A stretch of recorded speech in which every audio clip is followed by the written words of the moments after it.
Good morning, YouTube. It is 10 a.m. in the great state of Texas, and it's also Halloween.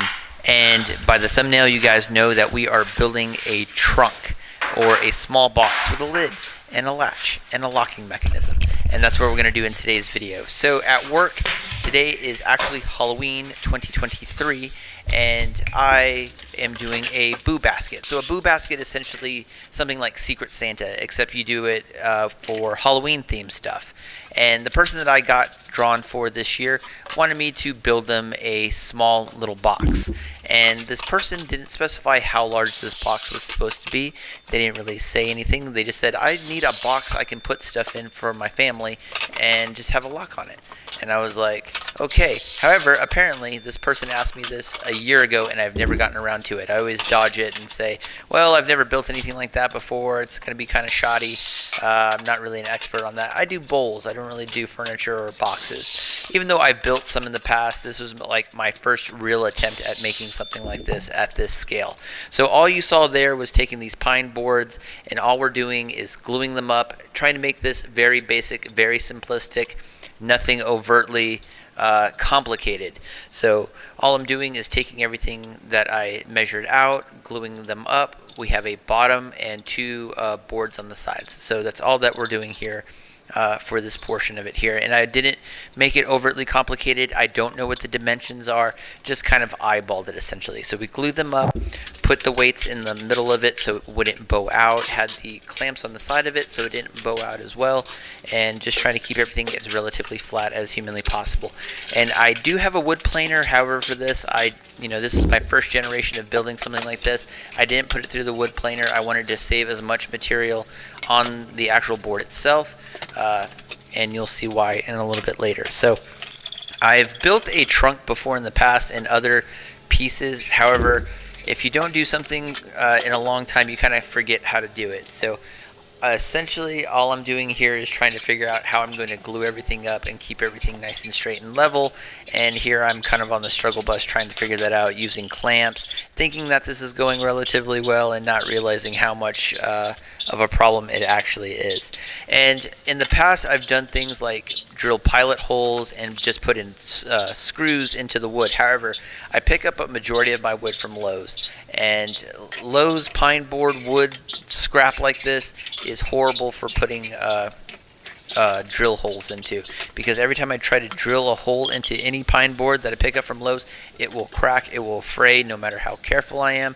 I've done all the kind of hacks and stuff like that, and it will just crack. So I'm trying to use glue essentially for the first portion of this, and then coming back and tightening it up with some different techniques. So I was on the struggle bus there. What you didn't see was me moving everything to the floor, making everything nice and level, and that worked out exactly how I wanted it to.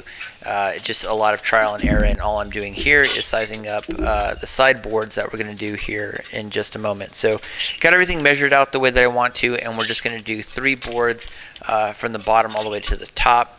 And again, you can do this in any dimension that you want to. I couldn't even tell you off the top of my head right now what the actual dimensions of the box are.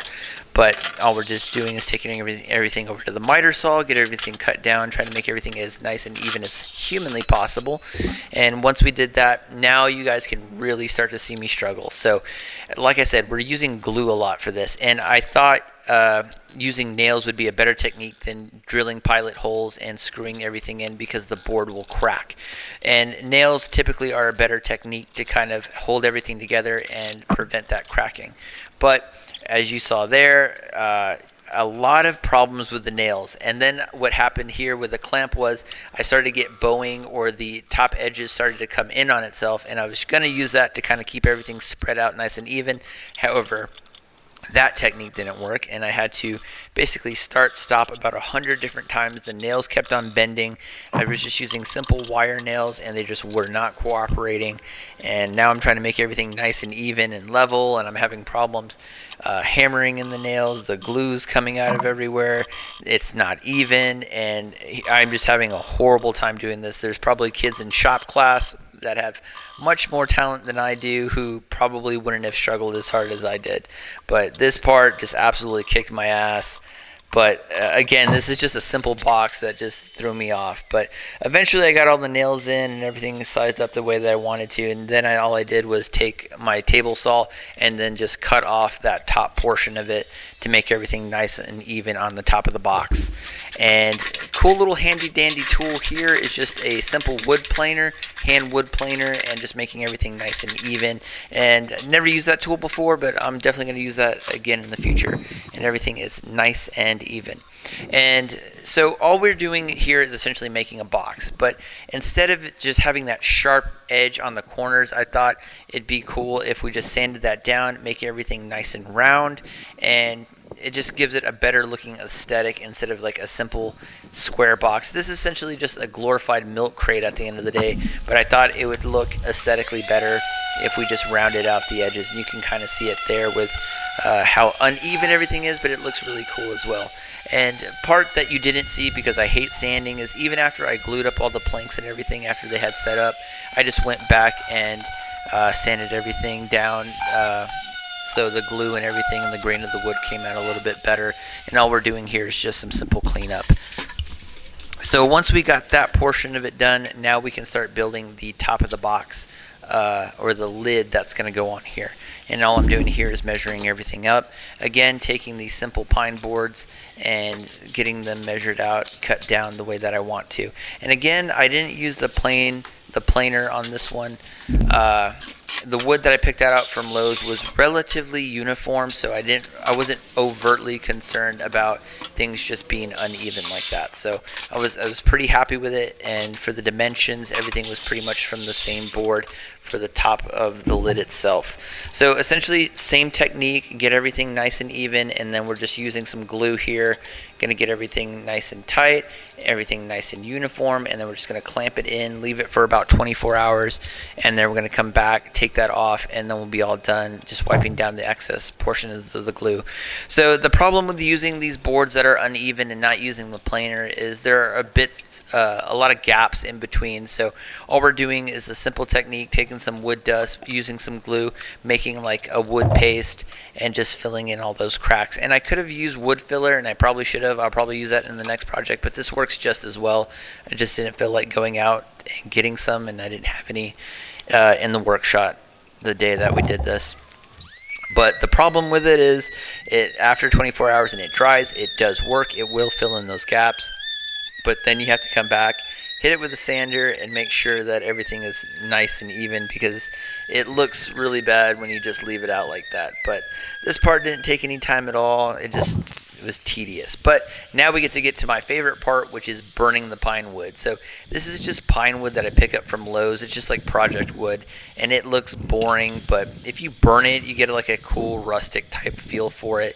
And this part is probably my favorite part of this actual project.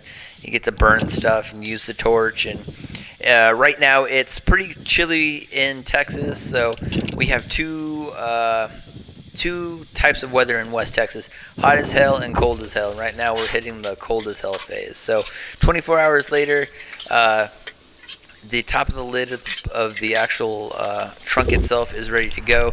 And what you didn't see there is I did the same thing that I did for the box, and just round out the edges there and just make sure everything is nice and even and flat as humanly possible. It looks really cool. Really bad camera work. I do apologize for that. And then all we're going to do is take these planks and put them on the bottom of the actual lid of the shelf, or lid of the trunk for support. So the person I'm giving this to is going to fill this full of stuff for their family. I imagine they're going to stack stuff on top of this.